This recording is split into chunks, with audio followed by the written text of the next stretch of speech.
Paul ଓ ସିଲା ନଗର ପରେ ନଗର ବୁଲି ବୁଲି ପ୍ରଚାର କରିବାକୁ ଲାଗିଲେ। ତାହାଙ୍କ ପ୍ରଚାରରେ ଦୁଇଟି ବିଷୟ ଘଟିଥିବାର ଆମମାନେ ଲକ୍ଷ୍ୟ କରୁ। ସେମାନେ ପବିତ୍ର ଶାସ୍ତ୍ରରୁ ଶିକ୍ଷା ଦେବାକୁ ଲାଗିଲେ ଏବଂ ଦ୍ୱିତୀୟରେ ପାଉଲଙ୍କର ପ୍ରଚାରରେ ପୃଥିବୀ ଓଲଟପାଲଟ ହେବାକୁ ଲାଗିଲା। ଆଜି କ'ଣ ଆମ ଜୀବନ ଅନ୍ୟମାନଙ୍କ ଉପରେ ସେପରି ପ୍ରଭାବ ପକାଇ ପାରୁଛି କି? ଯୀଶୁଙ୍କ ମଧୁର ବାକ୍ୟ ଚଲା ପଥେ ସାଜେ ଦୀପ ଆମରି ଚରଣ ପାଇଁ ଅଲିଭା ଆଲୋକ ଦେଇ ଜୀବନର ପ୍ରତିପାଦେ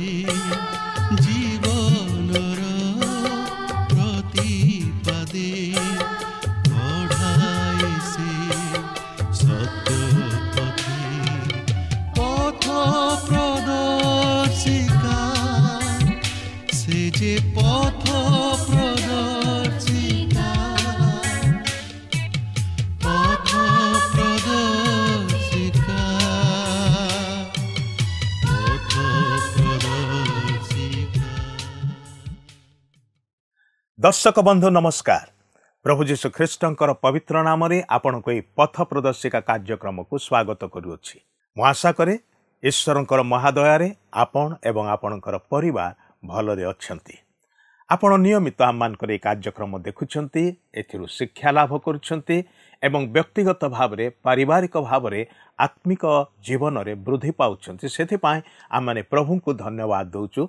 आपणक निकटरे मध्य धन्यवाद दियटु। आपणकर सुंदर मतामत आममानक देबा पाई भूलिबे नाही। स्क्रीन रे जो नंबर टी दिया जाउची से नंबर रे आज ही आममानक सहित जोगाजोग करंतु। आपणक फोन कॉल रो अपेक्षा रे आममाने अछु। आमे हमर आलोचना रे लक्ष्य करिथिलु जे पाउल ओ सिला एक नूतन शहर को आसिले ओ समाज गृह रे सेमाने ईश्वरंकर वाक्य प्रचार करिबाकु लागिले। ताहांक प्रचार रे अनेक लोक प्रभु जीशु ख्रीष्टंक ठारे विश्वास करिबाकु लागिले। किंतु जिहुदी माने जो माने अधिकार रे थिले, क्षमता संपन्न थिले, सेमानकु बंदी कले। मात्र सेमाने आश्चर्य भाव रे बंदीशालारू मुक्त हेले, पुणी थरे ईश्वरंकर सुसमाचारर वाक्य को प्रचार करिबाकु लागिले। पाउल ओ सिला नगर परे नगर बुली बुली ईश्वरंकर वाक्य को घोषणा कले। तांक प्रचार दुईटी विषय घटिथिबार आममाने लक्ष्य करूछु। सेमाने ईश्वरंकर पवित्र शास्त्ररू शिक्षा दउथिले। द्वितीय रे पाउलंकर प्रचार रे पृथ्वी ओलटपालट हेबाकु लागिला, विषय वस्तु बदलिबाकु लागिला। पाउल विभिन्न मंडली को पत्र लिखिथिबार आममाने देखु, कारण से व्यक्तिगत भाव रे सबु स्थान को जाई पहुंचीबा संभवपर नथिला। कारण पाउल अनेक समय कारागार रे समय क्षेपण करिबाकु पडुथिला। एणु से विभिन्न पत्र कारागार रु लिखि अछंती। बेले बेले दूर स्थान को चाली चाली की जाउथिले। एणु सेमानकर निकट को आसीबा सबु बेले संभवपर नथिला। जदिओ पाउल अणजिहुदी मानक निमंते प्रेरित थिले, तथापि समाज गृह रे जिहुदी मानक निकटरे से ईश्वरंकर वाक्य को प्रचार करथिले। आज एही संबंध रे आसंतु पुंखानुपुंख भाव रे आलोचना करिबा, किंतु ता पूर्वरु गोटे भक्तिमूलक गीत शुणिबा।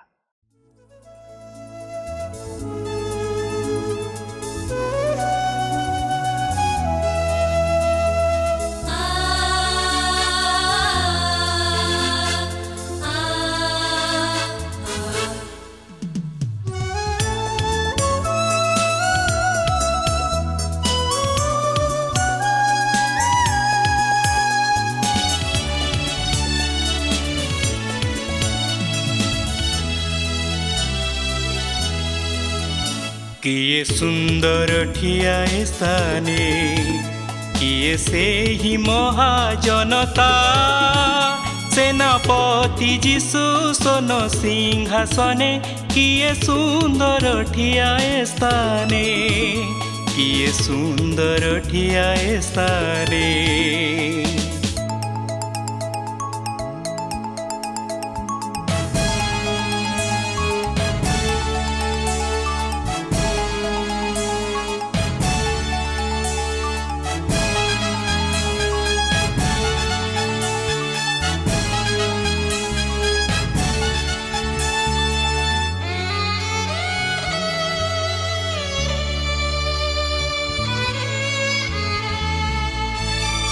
तोड़ाए हेउ दी तोड़ा हेउ पांच हेउ जहा कामे लगई छोट हेउ बा बड़ हेउ काम जे पाए पूरा करे किए सुंदर ठियाए स्थाने किए से ही महाजनता सेनापति जीशु सोन सिंहासने किए सुंदर ठियाए स्थाने किए सुंदर ठियाए स्थाने।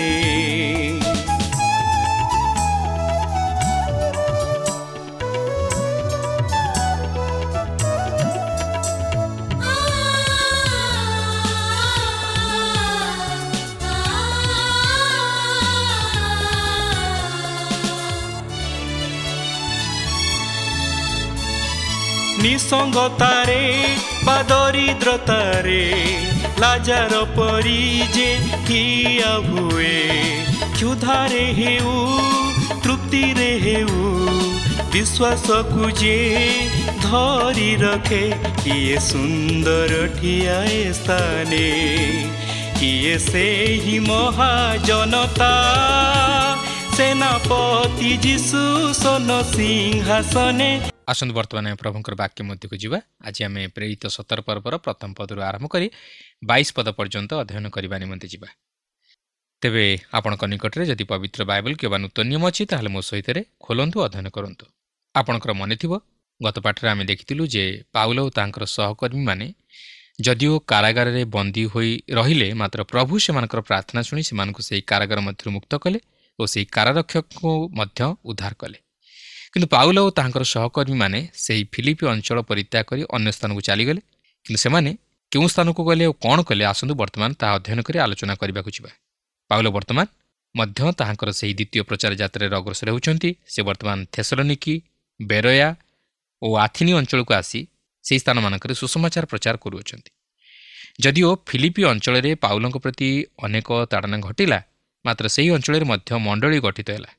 अनेक लोक सुसमाचार शुणी प्रभु यीशुଙ୍କ प्रति फेरिले और यही फिलिपी मंडली पाउलଙ୍କର अति प्रिय मंडली थिला। किंतु पाउल सेही फिलिपी अंचल आसी थेसलोनिकी रे मध्य सुसमाचार प्रचार कले जहाँकि आज आम अध्ययन करी देखिबाकु जिबा। एही थेसलोनिकी को मध्य पाउल तांकर प्रचार कार्यर एक केन्द्रस्थल रूपे व्यवहार करथिले। तेबे देखंतु 17 पर्वर प्रथम पदरे एही लेखा अछि। पर से माने आम्फिपली और आपोलोनिया दे यात्रा करी थेसलोनिकी को आसिले। सेठारे यहूदी मानकर गोटे समाज गृह थिला। एथि पूर्व मु आपनको कहि सारी छी जे पाउल जो जो स्थान को जाउथिले सेही सब स्थान मानकरे थिबा समाज गृह समूह रे प्रथमे से शिक्षा दउथिले और सेठारु विजातीय मानक निकट को जाई सुसमाचार प्रचार करबा निमंते पथ खोली जाउथिला। यहूदी मानक मध्यरु जदिओ समस्ते प्रभु यीशु को ग्रहण करू नथिले मात्र सेमानक मध्यरु अल्प केतेक प्रभु यीशु ठारे विश्वास करुथिले। एही प्रकार मंडली स्थितिवान रे परिणत हेउथिला और यहूदी और विजातीय मानक नहीं मंडली गुड़िक गढ़ी उठिथिला। यही थिला पाउलंकर प्रचार कौशल। एठार आम देखुछु जे सेमाने फिलिपीरु आम्फिपली देई थेसलोनिकी को आसिले। एही आम्फिपली को 9 गोटी रास्ता बोली मध्य कुहा जाए जो नाम कि वाणिज्यिक भावे ओ प्रणाली भावे यार गुरुत्वपूर्णता को प्रकाश करे। अधिकांश सहर गुड़िक वर्गाकार भावे तैयारी होइथिबा स्थले एही नगरर निर्माण कौशल गोलाकार और यही नगरर प्राचीर मध्य गोलाकार। यह एक गुरुत्वपूर्ण स्थान थिला और यातायातर निमंते रास्ता गुड़िक सीधा सड़क थिला। या मध्य देई एक राजपथ जाइथिला जहाँकि रोमियो सैन्य माने व्यवहार करुथिले। एही रास्ता रे बणिक माने मध्य यातायात करुथिले। किंतु वर्तमान एहीपरि एक रास्ता रे मिशनरी माने यात्रा करूछंती सेही थेसलोनिकी आड़को। आपोलोनिया मध्य एही रास्ता रे पड़ुथिला जहाँ मध्य देई पाउल और तांकर सहकर्मी माने थेसलोनिकी को आसीथिले। आपोलोनिया ठारू थेसलोनिकी प्राय 38 माइल दूर रे थिला। एही थेसलोनिकी एक द्वीप थिला किंतु यह मध्य एक समुद्र कूल रे थिला जेतु 3टी नदी एही स्थानरु बाहरी समुद्र रे मिसी अछंती। यह एक सुंदर सहर थिला, एक रोमियो नगर थिला। ख्रीष्टपूर्व 315 रे कासांडर यहाकू पुनर्निर्माण करथिले एवं कहा जाए जे आलेक्जेंडरଙ୍କ साबत भौणी थेसलोनाइका नाम रे एही नगरर नामकरण करा जाइतिला थेसलोनिकी। सेठारे केतक उष्म प्रस्रवण थिला ଏବଂ ଏହି ନଗରର ପୂର୍ବତନ ନାମ ଥିଲା ଥର୍ମା କିମ୍ବା ଥର୍ମି। କାସାଣ୍ଡାର ହେଉଛନ୍ତି ବୀର ଆଲେକ୍ଜାଣ୍ଡରଙ୍କର ଜେନେରାଲ ଥିଲେ ଓ ଆଲେକ୍ଜାଣ୍ଡରଙ୍କ ମୃତ୍ୟୁ ପରେ କାସାଣ୍ଡର ସେହି ଅଞ୍ଚଳର ଶାସକ ହେଲେ। କିନ୍ତୁ ପାଉଲଙ୍କ ସମୟରେ ଏହି ନଗର ରୋମିଓ ନଗର ରୂପେ ପରିଚିତ ଥିଲା। 2 ଓ 3 ପଦରେ ଏହିପରି ଲେଖା ଅଛି, ଆଉ ପାଉଲ ଆପଣା ରୀତି ଅନୁସାରେ ସେମାନଙ୍କ ନିକଟକୁ ଗଲେ, ପୁଣି 3 ବିଶ୍ରାମବାର ପର୍ଯ୍ୟନ୍ତ ଶାସ୍ତ୍ରର ବାକ୍ୟ ଘିନି ସେମାନଙ୍କୁ ଉପଦେଶ ଦେଲେ। ପୁଣି ଖ୍ରୀଷ୍ଟଙ୍କର ଯେ ମୃତ୍ୟୁଭୋଗ ଓ ମୃତମାନଙ୍କ ମଧ୍ୟରୁ ଉତ୍ଥାନ କରିବା ଆବଶ୍ୟକ ଥିଲା, ଆଉ ସେ ଯେଉଁ ଯୀଶୁଙ୍କୁ ସେମାନଙ୍କ ନିକଟରେ ଘୋଷଣା କରୁଅଛନ୍ତି ସେ ଯେ ଖ୍ରୀଷ୍ଟ, ଏହାର ସ୍ପଷ୍ଟ ପ୍ରମାଣ ଦେଲେ। ଦେଖନ୍ତୁ, ପାଉଲ ତାଙ୍କର ଧାରା ଅନୁଯାୟୀ ପ୍ରଥମେ ସେହି ଥେସଲୋନିକିର ସମାଜ ଗୃହରେ ସୁସମାଚାର ପ୍ରଚାର କରୁଅଛନ୍ତି। ସେ ସେଠାରେ ମାତ୍ର 3 ବିଶ୍ରାମବାର ପର୍ଯ୍ୟନ୍ତ ରହିଥିଲେ, ଅର୍ଥାତ୍ ସେ ସେଠାରେ ମାସେ ପର୍ଯ୍ୟନ୍ତ ମଧ୍ୟ ରହିପାରିନଥିଲେ। କିନ୍ତୁ ସେହି ସ୍ୱଳ୍ପ ସମୟର ରହଣି ମଧ୍ୟରେ ସେ ତାଙ୍କର ପ୍ରଚାର କାର୍ଯ୍ୟ କଲେ। ବିଶ୍ୱାସୀମାନେ ଖ୍ରୀଷ୍ଟଙ୍କ ନିକଟକୁ ଆସିଲେ, ମଣ୍ଡଳୀ ଗଢ଼ି ଉଠିଲା ଏବଂ ପାଉଲ ସେମାନଙ୍କୁ ଶିକ୍ଷା ଦେଲେ।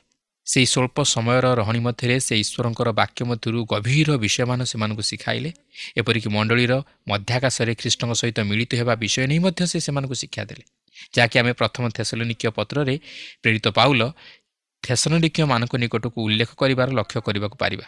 ସେହି ମାସକ ମଧ୍ୟରେ ପାଉଲ ସେଠାରେ ଅନେକ କିଛି ପ୍ରଚାର କାର୍ଯ୍ୟ କରିବାର ସୁଯୋଗ ପାଇଥିଲେ ଓ ଅତି ଅଳ୍ପ ଦିନ ମଧ୍ୟରେ ସେହି ସ୍ଥାନରେ ସେ ମଣ୍ଡଳୀ ପ୍ରତିଷ୍ଠିତ କରିପାରିଥିଲେ। ବର୍ତ୍ତମାନ ତାହାଙ୍କର ସମ୍ବାଦ ଉପରେ ଟିକେ ଦୃଷ୍ଟି ଦେବା। ପୁରାତନ ନିୟମ ଅନୁଯାୟୀ ପ୍ରଭୁ ଯୀଶୁଖ୍ରୀଷ୍ଟଙ୍କର ମୃତ୍ୟୁ ଓ ପୁନରୁତ୍ଥାନ ଘଟିବା ଆବଶ୍ୟକ ଥିଲା, ତାହା ପାଉଲ ଅତି ଦୃଢ଼ ରୂପେ ପ୍ରକାଶ କରନ୍ତି। ପ୍ରିୟ ବନ୍ଧୁ, ପ୍ରେରିତ ପୁସ୍ତକରେ ପାଉଲ କିମ୍ବା ପିତର ପୁନରୁତ୍ଥାନର ସମ୍ବାଦକୁ ବାଦ ଦେଇ କୌଣସି ସ୍ଥାନରେ ସୁସମାଚାର ପ୍ରଚାର କରିବାର ବିଷୟ ଆପଣ ଦେଖିବାକୁ ପାଇବେ ନାହିଁ। ପୁନରୁତ୍ଥାନ ସେମାନଙ୍କର ସମ୍ବାଦର ମୁଖ୍ୟ ବିଷୟବସ୍ତୁ ଥିଲା। କିନ୍ତୁ ପ୍ରିୟ ବନ୍ଧୁ, ବର୍ତ୍ତମାନର ପାଳକ ପ୍ରଚାରକମାନେ ପ୍ରଚାର କରିବା ସମୟରେ ପୁନରୁତ୍ଥାନର ସମ୍ବାଦ ଉପରେ ବିଶେଷ ଗୁରୁତ୍ୱ ଦିଅନ୍ତି ନାହିଁ କି ପୁନରୁତ୍ଥାନର ସମ୍ବାଦ ପ୍ରଚାର କରନ୍ତି ନାହିଁ, ମାତ୍ର କେବଳ ପ୍ରଭୁ ଯୀଶୁଖ୍ରୀଷ୍ଟଙ୍କର ମୃତ୍ୟୁ ଉପରେ ବିଶେଷ ଗୁରୁତ୍ୱ ଦିଅନ୍ତି। କିନ୍ତୁ ପ୍ରଭୁ ଯୀଶୁଖ୍ରୀଷ୍ଟ ଯଦିଓ ଆମମାନଙ୍କର ପାପ ନିମନ୍ତେ କ୍ରୁଶୀୟ ମୃତ୍ୟୁବରଣ କଲେ, ମାତ୍ର ସେ ତୃତୀୟ ଦିନରେ ମୃତ୍ୟୁକୁ ଜୟ କରି ଉଠି ପିତା ଈଶ୍ୱରଙ୍କ ସିଂହାସନର ଦକ୍ଷିଣ ପାର୍ଶ୍ୱରେ ଉପବେଶନ କରିଅଛନ୍ତି। ସେ ଆଜି ମଧ୍ୟ ଜୀବିତ। ଯଦି ପ୍ରଭୁ ଯୀଶୁଖ୍ରୀଷ୍ଟ ମୃତ୍ୟୁକୁ ଜୟ କରିନଥାନ୍ତେ, ତାହେଲେ ସୁସମାଚାରର ସତ୍ୟତା ପ୍ରତିପାଦିତ ହୋଇପାରିନଥାନ୍ତା। କିନ୍ତୁ ପ୍ରଭୁ ଯୀଶୁଖ୍ରୀଷ୍ଟ ମୃତ୍ୟୁକୁ ଜୟ କରିବା ଦ୍ୱାରା ସେ ଆମମାନଙ୍କ ନିମନ୍ତେ ଧାର୍ମିକତା ସ୍ୱରୂପ ହେଲେ ଓ ସେ ସୁସମାଚାରର ସତ୍ୟତାକୁ ପ୍ରମାଣିତ କଲେ। ତାହା ହିଁ ହେଉଛି ସୁସମାଚାରର ଗୁରୁତ୍ୱପୂର୍ଣ୍ଣ ବିଷୟ। ଆଜି ଆମେ ପ୍ରତ୍ୟେକ ପ୍ରଭୁ ଯୀଶୁଖ୍ରୀଷ୍ଟଙ୍କର ମୃତ୍ୟୁ ଓ ପୁନରୁତ୍ଥାନ ବିଷୟ ନେଇ ଆଲୋଚନା କରୁ। କିନ୍ତୁ ପ୍ରଶ୍ନ ହେଉଛି, ଆମେ କେତେ ଦୂର ତାହା ହୃଦୟଙ୍ଗମ କରିପାରିଛୁ ବା ତହିଁରେ ବିଶ୍ୱାସ ସ୍ଥାପନ କରିଛୁ? ପ୍ରଭୁ ଯୀଶୁଖ୍ରୀଷ୍ଟ ଯେ ମୋହର ପାପ ନିମନ୍ତେ ମୃତ୍ୟୁଭୋଗ କଲେ ଓ ମୃତ୍ୟୁରୁ ପୁନରୁତ୍ଥିତ ହେଲେ ଓ ବର୍ତ୍ତମାନ ସେ ଯେ ଜୀବିତ, ଏହା କ'ଣ ଦୃଢ଼ ରୂପେ ବିଶ୍ୱାସ କରୁ କି? ପାଉଲଙ୍କର ସମ୍ବାଦ ତାହା ହିଁ ଥିଲା। ସେଦିନ ଅନେକ ଏହି ସୁସମାଚାରର ସତ୍ୟତାକୁ ଗ୍ରହଣ କରିପାରିନଥିଲେ। ଆଜି ମଧ୍ୟ ଅନେକ ଏହା ଗ୍ରହଣ କରିବା ନିମନ୍ତେ ଚାହାନ୍ତି ନାହିଁ।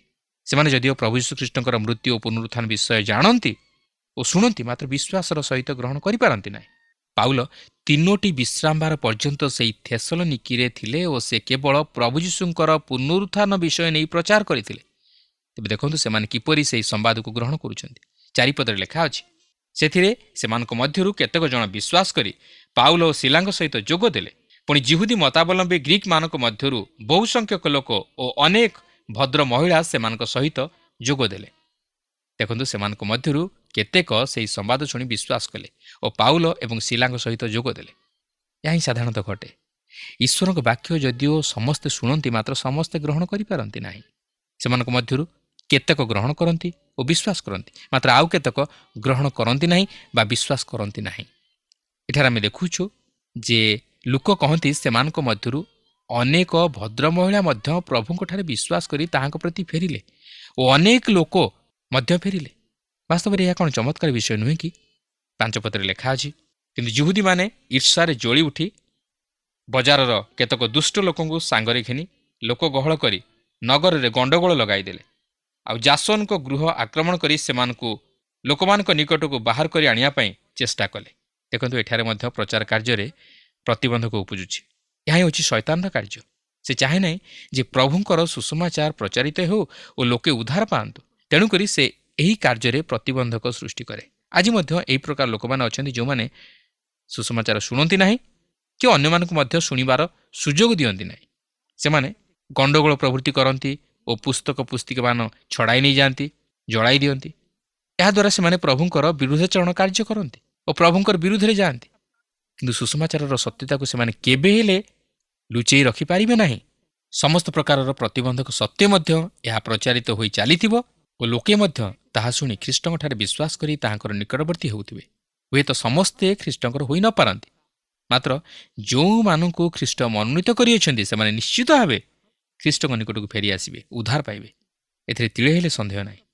6 ପଦରେ ଲେଖା ଅଛି, ମାତ୍ର ସେମାନଙ୍କୁ ନ ପାଇବାରୁ ସେମାନେ ଜାସୋନ ଓ କେତେକ ଭାଇଙ୍କୁ ନଗରର ଶାସନକର୍ତ୍ତାମାନଙ୍କ ନିକଟକୁ ଟାଣି ଆଣି ଉଚ୍ଚସ୍ୱରରେ ଡାକି କହିଲେ, ଏ ଯେଉଁ ଲୋକଗୁଡ଼ାକ ନଗରକୁ ଓଲଟପାଲଟ କରି ପକାଇଲେଣି, ସେମାନେ ଏଠାକୁ ମଧ୍ୟ ଆସିଅଛନ୍ତି, ସେମାନଙ୍କୁ ଜାସୋନ ଗ୍ରହଣ କରିଅଛି। ବାସ୍ତବରେ ପାଉଲ ଓ ତାଙ୍କର ସଙ୍ଗୀମାନଙ୍କର ପ୍ରଚାର ଦ୍ୱାରା ଯେତେବେଳେ ଅନେକ ଲୋକ ଖ୍ରୀଷ୍ଟଙ୍କ ପ୍ରତି ଫେରିଲେ, ସେତେବେଳେ ରୋମ୍ ସାମ୍ରାଜ୍ୟ ମଧ୍ୟରେ ଏକ ଅଦ୍ଭୁତ ପରିବର୍ତ୍ତନ ଓ ବିପ୍ଳବ ମଧ୍ୟ ଦେଖାଦେଲା। ସେମାନେ ଯେତେ ଅଧିକ ବାଧା ଦେବାକୁ ଲାଗିଲେ, ସୁସମାଚାର ସେତେ ଅଧିକ ପ୍ରଚାରିତ ହେବାକୁ ଲାଗିଲା ଓ ଅନେକ ଗ୍ରୀକ୍ ଓ ଜିହୁଦୀ ଲୋକ ମଧ୍ୟ ତାହା ଶୁଣି ଖ୍ରୀଷ୍ଟଙ୍କ ପ୍ରତି ଫେରିଲେ। ଏହା ନିଶ୍ଚିତ ଭାବେ ରୋମ୍ ସାମ୍ରାଜ୍ୟ ନିମନ୍ତେ ଏକ ଘୋର ଚିନ୍ତାର କାରଣ ହୋଇପଡ଼ିଥିବ। ସେମାନଙ୍କ ମଧ୍ୟରେ ଗଣ୍ଡଗୋଳ ମଧ୍ୟ ସୃଷ୍ଟି ହୋଇଗଲା। ସେମାନେ ଯାହା ଚାହୁଁନଥିଲେ ତାହା ହିଁ ଅଧିକ ଘଟିଲା। ସୁସମାଚାର ଅଧିକରୁ ଅଧିକ ପ୍ରଚାରିତ ହେଲା ଓ ଅନେକ ଲୋକ ମଧ୍ୟ ତାହା ସମର୍ଥନ କଲେ। ତେଣୁ ବିପ୍ଳବ ଘଟିବା ଏକ ସାଧାରଣ କଥା। 7 ପଦରେ ଲେଖା ଅଛି, ଯୀଶୁ ନାମରେ ଆଉ ଜଣେ ରାଜା ଅଛି ବୋଲି କହି ଏମାନେ ସମସ୍ତେ କାଇସରଙ୍କ ଆଜ୍ଞାର ବିରୁଦ୍ଧାଚରଣ କରୁଅଛନ୍ତି। ଦେଖନ୍ତୁ, ସେମାନେ କାଇସରଙ୍କୁ ରାଜା ରୂପେ ମାନୁଥିଲେ, କିନ୍ତୁ ଯୀଶୁଙ୍କୁ ନୁହେଁ। ସେମାନେ ଯୀଶୁଙ୍କୁ ଉଦ୍ଧାରକର୍ତ୍ତା ବା ରାଜା ରୂପେ ଗ୍ରହଣ କରିବାକୁ ଚାହୁଁନଥିଲେ। ପାଉଲ ଯେ କାଇସରଙ୍କ ବିରୁଦ୍ଧରେ ପ୍ରଚାର କରୁଥିଲେ ତାହା ନୁହେଁ, ମାତ୍ର ସେମାନେ କାଇସରଙ୍କୁ ମାନ୍ୟ କରିବାକୁ ଯାଇ ଓ କାଇସରଙ୍କର ପ୍ରିୟପାତ୍ର ହେବାକୁ ଯାଇ ଯୀଶୁଙ୍କୁ ଅଗ୍ରାହ୍ୟ କରୁଥିଲେ। ତାହା ହିଁ ଆଜି ମଧ୍ୟ ଘଟେ। ଲୋକେ ଲୋକମାନଙ୍କର ପ୍ରିୟପାତ୍ର ହେବାକୁ ଯାଇ ଓ ମନୁଷ୍ୟମାନଙ୍କୁ ସନ୍ତୁଷ୍ଟ କରିବାକୁ ଯାଇ ପ୍ରଭୁ ଯୀଶୁଙ୍କର ବିରୁଦ୍ଧାଚରଣ କାର୍ଯ୍ୟ କରନ୍ତି। ନିଜର ପାରମ୍ପରିକ ପ୍ରଥା ଓ ସମାଜକୁ ଦୃଷ୍ଟି ଆଗରେ ରଖି ଖ୍ରୀଷ୍ଟଙ୍କୁ ଗ୍ରହଣ କରିପାରନ୍ତି ନାହିଁ। କେହି ବା ନିଜର ସ୍ୱାର୍ଥକୁ ଦୃଷ୍ଟି ଆଗରେ ରଖି ଖ୍ରୀଷ୍ଟଙ୍କୁ ଗ୍ରହଣ କରିପାରନ୍ତି ନାହିଁ। କେହି ବା ନିଜର ପରିବାର ବା ବନ୍ଧୁବାନ୍ଧବମାନଙ୍କୁ ଦୃଷ୍ଟି ଆଗରେ ରଖି ଖ୍ରୀଷ୍ଟଙ୍କୁ ଗ୍ରହଣ କରିପାରନ୍ତି ନାହିଁ। କିନ୍ତୁ ଆମେ ଯଦି ପ୍ରକୃତରେ ପାପରୁ ଉଦ୍ଧାର ପାଇବାକୁ ଚାହୁଁ ଓ ଜୀବନରେ ବାସ୍ତବ ଶାନ୍ତି ପାଇବାକୁ ଚାହୁଁ, ତାହେଲେ ଆମେ ପ୍ରଭୁ ଯୀଶୁ ଖ୍ରୀଷ୍ଟଙ୍କୁ ନିଜ ହୃଦୟରେ ଉଦ୍ଧାରକର୍ତ୍ତା ରୂପେ ଗ୍ରହଣ କରିବାକୁ ହେବ ଓ ତାହାଙ୍କୁ ଶ୍ରେଷ୍ଠ ସ୍ଥାନ ଦେବାକୁ ହେବ। 8 ଓ 9 ପଦରେ ଲେଖା ଅଛି, ସେମାନଙ୍କର ଏହି କଥା ଶୁଣି ଲୋକସମୂହ ଓ ନଗରର ଶାସନକର୍ତ୍ତାମାନେ ଉଦ୍ବିଗ୍ନ ହେଲେ। ପରେ ସେମାନେ ଜାସୋନ ଓ ତାଙ୍କ ସଙ୍ଗୀମାନଙ୍କଠାରୁ ଜାମିନ ନେଇ ସେମାନଙ୍କୁ ଛାଡ଼ିଦେଲେ। ଆପଣ ଜାଣିଥିବେ ଯେ ଏହି ଥେସଲୋନିକି ଏକ ରୋମୀୟ ନଗର ଥିଲା, ଯାହାକି କାଇସରଙ୍କର ଆଦେଶ ଅନୁଯାୟୀ ପରିଚାଳିତ ହେଉଥିଲା। ତେଣୁକରି ଜାସୋନ ଓ ତାହାଙ୍କ ସଙ୍ଗୀମାନଙ୍କଠାରୁ ଜାମିନ ନେବାକୁ ପଡ଼ିଥିଲା, କାରଣ ଜାସୋନ ପାଉଲ ଓ ତାହାଙ୍କ ସଙ୍ଗୀମାନଙ୍କୁ ଗ୍ରହଣ କରିଥିଲେ ଓ ସେମାନଙ୍କୁ ସୁରକ୍ଷା ପ୍ରଦାନ କରିଥିଲେ। ପ୍ରେରିତ ପାଉଲ ଓ ତାହାଙ୍କର ସଙ୍ଗୀମାନେ କୌଣସି ଅପରାଧ କରିନଥିଲେ, ମାତ୍ର ସେହି ନଗରର ଲୋକମାନେ ତାହାଙ୍କୁ ଦୋଷାରୋପ କରିଥିଲେ, କାରଣ ସେମାନେ ପ୍ରଭୁ ଯୀଶୁଖ୍ରୀଷ୍ଟଙ୍କର ମୃତ୍ୟୁ ଓ ପୁନରୁତ୍ଥାନ ବିଷୟ ପ୍ରଚାର କରୁଥିଲେ। କିନ୍ତୁ ସେହି ଲୋକମାନେ ତାହା ଗ୍ରହଣ କରିବା ନିମନ୍ତେ ବା ତହିଁରେ ବିଶ୍ୱାସ କରିବା ନିମନ୍ତେ ରାଜି ନଥିଲେ। ସେମାନଙ୍କର ଅବିଶ୍ୱାସ ହିଁ ସେମାନଙ୍କର ବିନାଶର କାରଣ ହେଲା। ସେମାନେ ନିଜର ଅବିଶ୍ୱାସ ଲାଗି ବିନଷ୍ଟ ହେଲେ। ପ୍ରିୟ ବନ୍ଧୁ, ଆଜି ଆପଣଙ୍କ ନିକଟରେ ସୁସମାଚାର ପ୍ରଚାରିତ ହେଉଅଛି, କିନ୍ତୁ ଆପଣ ତାହା ବିଶ୍ୱାସ କରିପାରନ୍ତି ବା ଅବିଶ୍ୱାସ କରିପାରନ୍ତି। ଆପଣ ଗ୍ରହଣ କରିପାରନ୍ତି ବା ଅଗ୍ରାହ୍ୟ କରିପାରନ୍ତି। କିନ୍ତୁ ଯଦି ଆପଣ ପ୍ରଭୁ ଯୀଶୁଖ୍ରୀଷ୍ଟଙ୍କଠାରେ ବିଶ୍ୱାସ କରନ୍ତି, ତାହେଲେ ଆପଣ ପାପରୁ ଉଦ୍ଧାର ପାଇ ଅନନ୍ତ ଜୀବନର ଅଧିକାରୀ ହେବେ। ଯଦି ଅବିଶ୍ୱାସ କରନ୍ତି, ତାହେଲେ ଆପଣ ଈଶ୍ୱରଙ୍କ ଅନୁଗ୍ରହରୁ ବଞ୍ଚିତ ହୋଇ ଅନନ୍ତ ନରକରେ ନିକ୍ଷିପ୍ତ ହେବେ। ଆଜି ଆପଣ ଆପଣଙ୍କ ଜୀବନରେ କାହାକୁ ପ୍ରଭୁ ବୋଲି ମାନନ୍ତି ତାହା ମୁଁ ଜାଣେ ନା, କିନ୍ତୁ ଏହା ଯଦି ଖ୍ରୀଷ୍ଟଙ୍କ ଭିନ୍ନ ଅନ୍ୟ କେହି ହୋଇଥାନ୍ତି, ତାହେଲେ ଆପଣ ଠିକ୍ କରିନାହାନ୍ତି। ଆପଣ କେବେ ହେଲେ ପାପରୁ ଉଦ୍ଧାର ପାଇପାରିବେ ନାହିଁ। ତେଣୁ ଆଜି ବି ସମୟ ଅଛି। ନିଜକୁ ସଂଶୋଧିତ କରିବା ନିମନ୍ତେ ଚେଷ୍ଟା କରନ୍ତୁ। ଯଦି ଏହି ସୁଯୋଗର ଆମେ ସଦ୍ବ୍ୟବହାର ନ କରୁ, ତାହେଲେ ଆମେ ଉଦ୍ଧାର ପାଇପାରିବା ନାହିଁ। ତେଣୁ ଆସୁ ସମୟ ଥାଉଁ ଥାଉଁ ପ୍ରଭୁ ଯୀଶୁଙ୍କଠାରେ ବିଶ୍ୱାସ କରି ତାହାଙ୍କୁ ନିଜର ହୃଦୟରେ ଉଦ୍ଧାରକର୍ତ୍ତା ରୂପେ ଗ୍ରହଣ କରୁ। ତାହେଲେ ଆମେ ବିନଷ୍ଟ ନ ହୋଇ ଅନନ୍ତ ଜୀବନରେ ପ୍ରବେଶ କରିପାରିବା। ତେବେ ସେହି ବେରୟାରେ ପାଉଲ କିପରି ତାଙ୍କର ପ୍ରଚାର କାର୍ଯ୍ୟ କଲେ, ତାହା ବର୍ତ୍ତମାନ ଆମେ ଅଧ୍ୟୟନ କରି ଆଲୋଚନା କରିବାକୁ ଯିବା। ଦେଖନ୍ତୁ, 17 ପର୍ବର 10 ପଦରେ ଲେଖା ଅଛି, ପୁଣି ଭାଇମାନେ ଅବିଳମ୍ବରେ ପାଉଲ ଓ ଶିଲାଙ୍କୁ ରାତ୍ରି କାଳରେ ବେରୟାକୁ ପଠାଇଦେଲେ। ସେମାନେ ସେହି ସ୍ଥାନରେ ପହଞ୍ଚି ଜିହୁଦୀମାନଙ୍କ ସମାଜଗୃହକୁ ଗଲେ। ଆପଣ ଭାବୁଥିବେ ଯେ ପାଉଲ ବୋଧହୁଏ ଏହିପରି ତାଡ଼ନା ମଧ୍ୟ ଦେଇ ଗତି କରିବା ଦ୍ୱାରା ଭାଙ୍ଗି ପଡ଼ିଥିବେ ଓ ପ୍ରଚାର କାର୍ଯ୍ୟରେ ଦୁର୍ବଳ ହୋଇଯାଇଥିବେ, କିନ୍ତୁ ସେପରି ନୁହେଁ। ସେ ଆହୁରି ଅଧିକ ଶକ୍ତିର ସହିତ ପ୍ରଚାର କରିବାକୁ ଲାଗିଲେ। ସେ ବେରୟାକୁ ଯାଉଛନ୍ତି ସୁସମାଚାର ପ୍ରଚାର କରିବା ନିମନ୍ତେ ଓ ସେଠାରେ ମଧ୍ୟ ପ୍ରଥମେ ସେ ଜିହୁଦୀମାନଙ୍କ ସମାଜଗୃହରେ ପ୍ରଚାର କରିବାକୁ ଲାଗିଲେ। 11 ପଦରେ ଲେଖା ଅଛି, ଥେସଲୋନିକିରେ ଥିବା ଜିହୁଦୀମାନଙ୍କଠାରୁ ଏମାନେ ସୁଶୀଳ ଥିଲେ। ଏମାନେ ପୂର୍ଣ୍ଣ ଆଗ୍ରହରେ ବାକ୍ୟ ଗ୍ରହଣ କଲେ। ପୁଣି ଏହି ସମସ୍ତ ସତ୍ୟ କି ନା ତାହା ଜାଣିବା ନିମନ୍ତେ ପ୍ରତିଦିନ ଶାସ୍ତ୍ର ଅନୁସନ୍ଧାନ କରୁଥିଲେ। ଏହି ବେରୟାର ଜିହୁଦୀମାନେ ଥେସଲୋନିକୀୟ ଜିହୁଦୀମାନଙ୍କ ଅପେକ୍ଷା ସୁଶୀଳ ଥିଲେ। ଏମାନେ ପାଉଲଙ୍କର ସୁସମାଚାର ଶୁଣି ତାହା ପୂର୍ଣ୍ଣ ଆଗ୍ରହରେ ଗ୍ରହଣ କଲେ ସେମାନେ ପ୍ରତିଦିନ ଶାସ୍ତ୍ର ଅନୁସନ୍ଧାନ କରୁଥିଲେ ଓ ଏହା ସତ୍ୟ କି ନା ତାହା ଜାଣିବା ନିମନ୍ତେ ଚେଷ୍ଟା କରୁଥିଲେ, ଯାହାଫଳରେ ବେରୋୟାରେ ଏକ ମଣ୍ଡଳୀ ଗଠିତ ହୋଇପାରିଥିଲା। ତେବେ ଏଠାକାର ମଣ୍ଡଳୀ ବିଷୟ ନେଇ ଯଦିଓ କିଛି ପ୍ରକାଶ କରାଯାଇ ନାହିଁ, ମାତ୍ର ଏକ ଚମତ୍କାର ବିଷୟ ହେଉଛି ଯେ ଯେଉଁଠାରେ ତାଡ଼ନା ଘଟୁଥିଲା ସେହିସବୁ ସ୍ଥାନମାନଙ୍କରେ ସବୁଠାରୁ ଦୃଢ଼ ମଣ୍ଡଳୀ ଗଠିତ ହୋଇପାରିଥିଲା ଓ ମଣ୍ଡଳୀର ଅଭିବୃଦ୍ଧି ମଧ୍ୟ ଘଟୁଥିଲା। କିନ୍ତୁ ବର୍ତ୍ତମାନ ସେହିପରି ଭାବେ ମଣ୍ଡଳୀର ଅଭିବୃଦ୍ଧି ଘଟୁନାହିଁ। ଏହାର କାରଣ ହେଉଛି ଯେ ମଣ୍ଡଳୀ ପ୍ରତି ସେହିପରି ତାଡ଼ନା ଘଟୁନାହିଁ। ତେଣୁକରି ଖ୍ରୀଷ୍ଟ ବିଶ୍ୱାସୀମାନେ ଆତ୍ମିକ ଜୀବନରେ ଶିଥିଳ ହୋଇଯାଉଛନ୍ତି। ତେବେ ସେ ଯାଉନା କାହିଁକି, ପାଉଲ ଏହି ବେରୋୟାରେ ବିଶେଷ ଖୁସି ହୋଇଯାଇଥିବେ ଯେହେତୁ ଯିହୁଦୀମାନେ ସୁସମାଚାର ଆଗ୍ରହର ସହିତ ଶୁଣିଲେ ଓ ପ୍ରଭୁ ଯୀଶୁଙ୍କ ପ୍ରତି ଫେରିଲେ। 12 ପଦରେ ଲେଖା ଅଛି, ତେଣୁ ସେମାନଙ୍କ ମଧ୍ୟରୁ ଅନେକ ଓ ଗ୍ରୀକମାନଙ୍କ ମଧ୍ୟରୁ ଅନେକ ସମ୍ଭ୍ରାନ୍ତ ମହିଳା ଓ ପୁରୁଷ ମଧ୍ୟ ବିଶ୍ୱାସ କଲେ। ଅନେକ ଲୋକ ପ୍ରଭୁଙ୍କଠାରେ ବିଶ୍ୱାସ କଲେ ବୋଲି ଲୁକ ଉଲ୍ଲେଖ କରନ୍ତି। ଯାହା ଜଣାଯାଏ ଅସଂଖ୍ୟ ଲୋକ ପ୍ରଭୁଙ୍କଠାରେ ବିଶ୍ୱାସ କଲେ। ଏକ ମହାନ ପରିବର୍ତ୍ତନ ଘଟିଥିଲା। 13 ଓ 14 ପଦରେ ଲେଖା ଅଛି, କିନ୍ତୁ ଯେତେବେଳେ ଥେସଲୋନିକୀୟ ଯିହୁଦୀମାନେ ଜାଣିଲେ ଯେ ଈଶ୍ୱରଙ୍କ ବାକ୍ୟ ପାଉଲଙ୍କ ଦ୍ୱାରା ବେରୋୟାରେ ସୁଦ୍ଧା ପ୍ରଚାରିତ ହେଉଅଛି, ସେତେବେଳେ ସେମାନେ ସେ ସ୍ଥାନକୁ ମଧ୍ୟ ଆସି ଲୋକସମୂହଙ୍କୁ ଉତ୍ତେଜିତ ଓ ଉଦ୍ବିଗ୍ନ କଲେ। ସେଥିରେ ଭାଇମାନେ ଅବିଳମ୍ବରେ ପାଉଲଙ୍କୁ ସମୁଦ୍ର ଆଡ଼କୁ ଯିବା ପାଇଁ ପଠାଇଦେଲେ ଆଉ ସିଲା ଓ ତିମୋଥି ସେହି ସ୍ଥାନରେ ରହିଲେ। ଦେଖନ୍ତୁ, ସୁସମାଚାର ପ୍ରଚାରରେ କି ପ୍ରକାର ଭାବେ ପ୍ରତିବନ୍ଧକ ଉପୁଜୁଛି। ଏଠାରେ ମଧ୍ୟ ସେହି ଥେସଲୋନିକୀୟ ଯିହୁଦୀମାନେ ଆସି ଲୋକମାନଙ୍କୁ ମତାଇ ପାଉଲଙ୍କ ପ୍ରଚାର କାର୍ଯ୍ୟରେ ବାଧା ଉପୁଜାଇଲେ। ଫଳରେ ସେହି ସ୍ଥାନର ଭାଇମାନେ ପାଉଲଙ୍କୁ ସୁରକ୍ଷା ପ୍ରଦାନ କରିବାକୁ ଯାଇ ତାହାଙ୍କୁ ସମୁଦ୍ର ଆଡ଼କୁ ଯିବା ପାଇଁ ପଠାଇଦେଲେ। କିନ୍ତୁ ସିଲା ଓ ତିମୋଥି ସେହି ସ୍ଥାନରେ ରହିଗଲେ। ବର୍ତ୍ତମାନ ପାଉଲ ଏକାକୀ ପ୍ରଚାର କରିବା ନିମନ୍ତେ ଆଗେଇ ଯାଉଛନ୍ତି। ପାଉଲ ବର୍ତ୍ତମାନ ଆଥିନିରେ ଯାଇ ସୁସମାଚାର ପ୍ରଚାର କରୁଅଛନ୍ତି। 17 ପର୍ବର 15 ପଦରେ ଲେଖା ଅଛି, କିନ୍ତୁ ଯେଉଁମାନେ ପାଉଲଙ୍କୁ ସାଙ୍ଗରେ ଘେନିଗଲେ ସେମାନେ ତାଙ୍କୁ ଆଥିନି ପର୍ଯ୍ୟନ୍ତ ଆଣିଲେ ଆଉ ସିଲା ଓ ତିମୋଥି ଯେପରି ଅତିଶୀଘ୍ର ତାଙ୍କ ନିକଟକୁ ଆସନ୍ତି ଏହି ଆଜ୍ଞା ପାଇ ସେମାନେ ପ୍ରସ୍ଥାନ କଲେ। ପାଉଲ ଆଥିନିକୁ ଯାଉଛନ୍ତି ଓ ସିଲା ଏବଂ ତିମୋଥି ଯେପରି ତାହାଙ୍କ ନିକଟକୁ ଅତିଶୀଘ୍ର ଆସନ୍ତି ଏଥିନିମନ୍ତେ ଭାଇମାନଙ୍କ ହାତରେ ଖବର ପଠାଉଛନ୍ତି। କିନ୍ତୁ ସେହି ଆଥିନିରେ ପାଉଲ ସେମାନଙ୍କ ନିମନ୍ତେ ଅପେକ୍ଷା କରି ରହିଥିବା ସମୟରେ କେତେକ ଅଦ୍ଭୁତ ଘଟଣା ମଧ୍ୟ ଘଟିଲା। 16 ପଦରେ ଲେଖା ଅଛି, ଆଥିନିରେ ପାଉଲ ସେମାନଙ୍କ ଅପେକ୍ଷାରେ ଥିବା ସମୟରେ ସେହି ନଗରକୁ ପ୍ରତିମାରେ ପରିପୂର୍ଣ୍ଣ ଦେଖି ତାଙ୍କ ଆତ୍ମା ଉତ୍ତପ୍ତ ହୋଇ ଉଠିଲା। ଦେଖନ୍ତୁ, ଏହା ହିଁ ଥିଲା ଆଥିନୀୟମାନଙ୍କର କାର୍ଯ୍ୟକଳାପ। ସେମାନେ ପ୍ରତିମା ପୂଜାର ଆସକ୍ତ ଥିଲେ।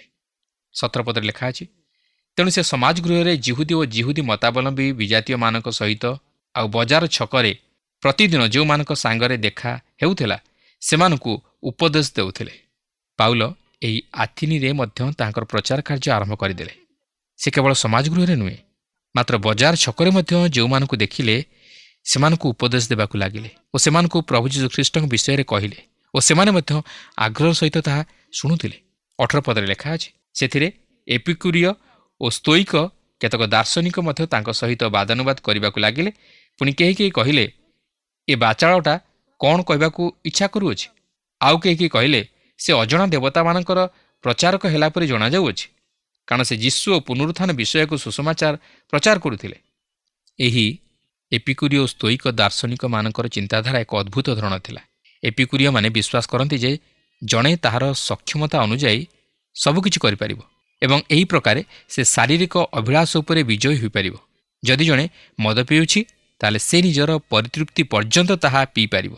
ସେହିପରି ଯୌନଗତ ସହବାସ ଦେଇ ମଧ୍ୟ ସେମାନେ ସେହିପରି ମତ ବ୍ୟକ୍ତ କରନ୍ତି। କିନ୍ତୁ ଅପରପକ୍ଷରେ ସ୍ତୋଇକମାନେ ବିଶ୍ୱାସ କରନ୍ତି ଯେ ଜଣେ ନିଜର ଶରୀରକୁ ନିଜ ଆୟତ୍ତରେ ରଖିବା ଉଚିତ। ତେବେ ଏହିପରି ଚିନ୍ତାଧାରାର ଦାର୍ଶନିକମାନେ ପାଉଲଙ୍କ ଶିକ୍ଷା ଶୁଣିବା ନିମନ୍ତେ ତାହାଙ୍କ ନିକଟକୁ ଯାଇଥିଲେ। କିନ୍ତୁ ପାଉଲ ଯୀଶୁ ଓ ପୁନରୁତ୍ଥାନ ବିଷୟକ ସୁସମାଚାର ପ୍ରଚାର କରିବା ଦ୍ୱାରା ସେହିସବୁ ସେମାନଙ୍କ ନିମନ୍ତେ ନୂତନ ସମ୍ବାଦ ପରି ମନେ ହେଲା ଓ ସେମାନେ ସେହିସବୁକୁ ବୁଝିପାରିଲେ ନାହିଁ। କିନ୍ତୁ ତଥାପି ସେମାନେ ସେହି ସମ୍ବାଦ ତାହାଙ୍କ ମୁଖରୁ ଶୁଣିବା ପାଇଁ ଚାହିଁଲେ। 19 ପଦରେ ଲେଖା ଅଛି, ପରେ ସେମାନେ ତାଙ୍କୁ ଆରୟୋପାଗକୁ ଘେନିଯାଇ କହିଲେ, ଏଇ ଯେ ନୂତନ ଶିକ୍ଷା ଆପଣ ଦେଉଅଛନ୍ତି ତାହା କ'ଣ ବୋଲି ଆମମାନେ ଜାଣିପାରିବା କି? ଏହି ଆରୟୋପାଗ ଏପରି ଏକ ସ୍ଥାନ ଥିଲା ଯାହାକି ଅତି ସୌନ୍ଦର୍ଯ୍ୟମୟ ଓ ଏକ ସ୍ୱତନ୍ତ୍ର ସ୍ଥାନ ଥିଲା ଓ ଏହା ପଥରରେ ଗଢ଼ା ଯାଇଥିଲା ଏବଂ ଏହି ସ୍ଥାନ ସବୁଠାରୁ ଉଚ୍ଚରେ ଥିଲା ଓ ବଜାର ଅଞ୍ଚଳଠାରୁ ଦୂରରେ ଥିଲା। ଆଉ ଏହି ସ୍ଥାନରେ ପାଉଲ ତାହାଙ୍କର ସମ୍ବାଦ ପରିବେଷଣ କରିଥିଲେ। ଯେହେତୁ ପାଉଲ ପ୍ରଭୁ ଯୀଶୁଙ୍କର ପୁନରୁତ୍ଥାନ ବିଷୟ ନେଇ ପ୍ରଚାର କରୁଥିଲେ, ଏହା ସେମାନେ ସହଜରେ ବୁଝିପାରିନଥିଲେ। କିନ୍ତୁ ସେମାନେ ତାହା ବୁଝିବା ନିମନ୍ତେ ଚେଷ୍ଟା କଲେ ଓ ଯୀଶୁଙ୍କ ବିଷୟରେ ଅଧିକ ଜାଣିବାକୁ ଚାହିଁଲେ। 20 ଓ 21 ପଦରେ ଲେଖା ଅଛି, କାରଣ ଆପଣ କେତେକ ଅଦ୍ଭୁତ ବିଷୟ ଆମମାନଙ୍କ କର୍ଣ୍ଣଗୋଚର କରୁଅଛନ୍ତି। ଅତଏବ ଏହି ସମସ୍ତ କଥାର ଅର୍ଥ କ'ଣ ଆମମାନେ ତାହା ଜାଣିବାକୁ ଇଚ୍ଛା କରୁ। ଆଥିନୀୟ ଲୋକ ସମସ୍ତେ ଓ ସେଠାରେ ପ୍ରବାସୀ ବିଦେଶୀୟମାନେ କେବଳ କୌଣସି ନୂତନ କଥା କହିବା ଓ ଶୁଣିବା ଛଡ଼ା ଆଉ କାହିଁରେ କାଳକ୍ଷେପଣ କରୁନଥିଲେ। କିନ୍ତୁ ଘଟଣା ହେଉଛି ଯେ ସେମାନେ ସବୁକିଛି ଶୁଣିଲେ ମଧ୍ୟ ତାହା ଗ୍ରହଣ କରୁନଥିଲେ, କାରଣ ସେମାନେ ଭାବୁଥିଲେ ଯେ ସେମାନେ କିଛି ଜାଣନ୍ତି, ମାତ୍ର ପ୍ରକୃତରେ ସେମାନେ କିଛି ଜାଣିନଥିଲେ। ତେବେ ପାଉଲଙ୍କର ପ୍ରଚାର ଯଦିଓ ଏହି ସ୍ଥାନରେ ପୂର୍ଣ୍ଣ ଫଳପ୍ରଦ ହୋଇନଥିଲା, ମାତ୍ର ସବୁଠାରୁ ମହାନ ସମ୍ବାଦ ସେଠାରେ ପ୍ରଚାର କରିଥିଲେ। 22 ପଦରେ ଲେଖା ଅଛି, ଏଥିରେ ପାଉଲ ଆରୟପାଗର ମଧ୍ୟସ୍ଥଳରେ ଠିଆ ହୋଇ କହିଲେ, ହେ ଆଥିନୀୟ ଲୋକମାନେ, ଆପଣମାନେ ଯେ ସମସ୍ତ ବିଷୟରେ ବଡ଼ ଦେବଭକ୍ତ ଏହା ମୁଁ ଦେଖୁଅଛି। ଏହି ଆଥିନୀୟମାନେ ବଡ଼ ଦେବଭକ୍ତ ଥିଲେ, ସେମାନେ ଅତି ଧର୍ମପରାୟଣ ଥିଲେ, ମାତ୍ର ଗୋଟିଏ ବିଷୟ ହେଉଛି ସେମାନେ ପ୍ରତିମା ପୂଜା କରୁଥିଲେ। ସେମାନଙ୍କର ବିଶ୍ୱାସ ଠିକ୍ ଥିଲା, ମାତ୍ର ସେମାନଙ୍କର ପୂଜା କରିବାର ଧାରା ଠିକ୍ ନଥିଲା। ସେମାନେ ନିଜର କାଳ୍ପନିକ ଚିନ୍ତାଧାରା ଅନୁଯାୟୀ ଈଶ୍ୱରଙ୍କୁ ଜାଣିବା ନିମନ୍ତେ ଓ ତାହାଙ୍କର ପୂଜା କରିବା ନିମନ୍ତେ ଚାହୁଁଥିଲେ, କିନ୍ତୁ ତାହା ଠିକ୍ ନଥିଲା। ତେବେ ପାଉଲ ସେମାନଙ୍କୁ ଏହି ବିଷୟ ନେଇ କି ପ୍ରକାର ଶିକ୍ଷା ଦେଲେ ତାହା ଆମେ ପରବର୍ତ୍ତୀ କାର୍ଯ୍ୟକ୍ରମରେ ଅଧ୍ୟୟନ କରି ଆଲୋଚନା କରିବା ନିମନ୍ତେ ଯିବା। ଈଶ୍ୱର ଆମ ପ୍ରତ୍ୟେକଙ୍କୁ ଆଶୀର୍ବାଦ କରନ୍ତୁ। ପ୍ରିୟ ବନ୍ଧୁ, ଆଶା କରେ ଆଜିର କାର୍ଯ୍ୟକ୍ରମ ଆପଣଙ୍କୁ ନିଶ୍ଚୟ ଭଲ ଲାଗିଛି ଓ ଆପଣ ଆତ୍ମିକ ଭାବରେ ବିଶେଷ ଉପକୃତ ହୋଇଛନ୍ତି। ଆମେ ଆଜି ଚିନ୍ତା କଲୁ ଯେ ପାଉଲ ଓ ସିଲାଙ୍କର ପ୍ରଚାର ଏତେ ଶକ୍ତିଯୁକ୍ତ ଥିଲା ଯେ ଅନେକ ଈଶ୍ୱରଙ୍କ ବାକ୍ୟରେ ବିଶ୍ୱାସ କରିବାକୁ ଲାଗିଲେ। ଏହା ହେଉଛି ସୁସମାଚାରର ଶକ୍ତି, ଯାହା ଲୋକମାନଙ୍କର ଜୀବନରେ ପରିବର୍ତ୍ତନ ଆଣିପାରୁଥିଲା ଓ ସେମାନେ ପରିତ୍ରାଣର ଅନୁଭୂତିକୁ ପାଉଥିଲେ। ଆଜି ମଧ୍ୟ ପରମେଶ୍ୱର ଆପଣଙ୍କ ଜୀବନରେ, ମୋ ଜୀବନରେ ତାହା କରିବାକୁ ଚାହାନ୍ତି। ଯଦି ଆମେ ଈଶ୍ୱରଙ୍କର ପବିତ୍ର ବାକ୍ୟରେ ବିଶ୍ୱାସ କରିବା, ସେ ଆମର ଜୀବନକୁ ସମ୍ପୂର୍ଣ୍ଣ ରୂପେ ରୂପାନ୍ତରିତ କରିପାରିବେ, ବଦଳେଇ ଦେଇପାରିବେ। କାରଣ ପାଉଲ ସେଠାରେ ପ୍ରଭୁ ଯୀଶୁ ଖ୍ରୀଷ୍ଟଙ୍କର ମୃତ୍ୟୁ ଓ ପୁନରୁତ୍ଥାନ ବିଷୟରେ ପ୍ରଚାର କଲେ। ପ୍ରିୟ ବନ୍ଧୁ, ଆମର ପାପ ନିମନ୍ତେ ଯେ ପ୍ରଭୁ ଯୀଶୁ ଖ୍ରୀଷ୍ଟ କାଲବରୀ କ୍ରୁଶରେ ମୃତ୍ୟୁଭୋଗ କଲେ ଏବଂ ତୃତୀୟ ଦିବସରେ ପୁନରୁତ୍ଥାନ କରି ଉଠିଲେ, ସେଥିରେ ଆପଣ ବିଶ୍ୱାସ କରୁଛନ୍ତି କି? ଯଦି ବିଶ୍ୱାସ କରନ୍ତି, ତେବେ ପରିତ୍ରାଣର ଅଧିକାରୀ ହେବେ। ଆଜି ତ ଆମମାନଙ୍କର ସମୟ ଏଠି ସରିଆସିଛି। ପରବର୍ତ୍ତୀ କାର୍ଯ୍ୟକ୍ରମରେ ପୁଣି ଆପଣଙ୍କ ସହିତ ସାକ୍ଷାତ ହେବ। ଆଜି ପାଇଁ ବିଦାୟ ନେଉଛି, କିନ୍ତୁ ବିଦାୟ ନେବା ପୂର୍ବରୁ ଆସନ୍ତୁ ସେହି ପ୍ରଭୁଙ୍କ ନିକଟରେ ପ୍ରାର୍ଥନା କରିବା। ପ୍ରିୟ ପ୍ରଭୁ, ତୁମର ସୁସମାଚାରର ବାକ୍ୟରେ ଶକ୍ତି ଅଛି। ଯେଉଁମାନେ ବିଶ୍ୱାସ କରନ୍ତି ସେମାନଙ୍କର ପରିତ୍ରାଣ ନିମନ୍ତେ ତାହା ଈଶ୍ୱରଙ୍କର ଶକ୍ତି ଅଟେ। ଆଜି ଆମମାନେ ତାହା ବିଶ୍ୱାସ କରୁଅଛୁ। ଆମମାନଙ୍କ ଜୀବନରେ ସେ ପରିତ୍ରାଣର ଅନୁଭୂତି ତୁମେ ଦିଅ। ପ୍ରତ୍ୟେକ ଭାଇ ଏବଂ ଭଉଣୀଙ୍କୁ ଆଶୀର୍ବାଦ କର। ଯୀଶୁଙ୍କ ନାମରେ ଏହି ପ୍ରାର୍ଥନା ଉତ୍ସର୍ଗ କରୁଅଛୁ, ଆମେନ୍। ବହୁତ ବହୁତ ଧନ୍ୟବାଦ। ପ୍ରଭୁ ଆପଣଙ୍କୁ ଆଶୀର୍ବାଦ କରନ୍ତୁ। ପ୍ରିୟ ବନ୍ଧୁ, ଆଶା କରୁ ଆପଣଙ୍କୁ ଆମ ପଥ ପ୍ରଦର୍ଶିକା କାର୍ଯ୍ୟକ୍ରମ ନିଶ୍ଚୟ ଭଲ ଲାଗିଥିବ। ଯଦି ଭଲ ଲାଗିଛି ତାହେଲେ ଆମକୁ 044490812996 ନମ୍ବରରେ ନିଶ୍ଚୟ ଗୋଟିଏ ମିସ୍ଡ କଲ୍ ଦେବେ। ଆପଣଙ୍କ ମିସ୍ଡ କଲ୍ ଆମ ନିମନ୍ତେ ଅତି ବହୁମୂଲ୍ୟ। ମୁଁ ଆନନ୍ଦର ସହ ଜଣାଉଛି ଯେ ପ୍ରତ୍ୟେକ ମିସ୍ଡ କଲ୍ ଦାତାଙ୍କ ମଧ୍ୟରୁ ସପ୍ତାହ ଶେଷରେ ଯିଏ ଅଧିକ ମିସ୍ଡ କଲ୍ ଦେଇଥିବେ ତାଙ୍କୁ ମନୋନୀତ କରାଯିବ ଓ ପୁରସ୍କୃତ କରାଯିବ। ସେହି ଦର୍ଶକ ବନ୍ଧୁଙ୍କ ନାମ ଓ ଫଟୋ ଆମ କାର୍ଯ୍ୟକ୍ରମ ଶେଷରେ ଦେଖାଯିବ। ଗତ ସପ୍ତାହର ବିଜୟ ଦର୍ଶକ ବନ୍ଧୁ ହେଲେ ସୋନପୁରରୁ ମସ୍ତରାମ ନାଗ ଓ ପରିବାର। ପ୍ରାର୍ଥନା ଓ ଅଧିକ ଜାଣିବା ନିମନ୍ତେ ଫୋନରେ ଆମ ସହ ଯୋଗାଯୋଗ କରିପାରିବେ। ଆମ ଟେଲିଫୋନ ନମ୍ବର ହେଲା 9777221415 ଆଉ ଆମ ଠିକଣା ଟିଭି ସ୍କ୍ରିନରେ ଦିଆଯାଇଅଛି। ଧନ୍ୟବାଦ।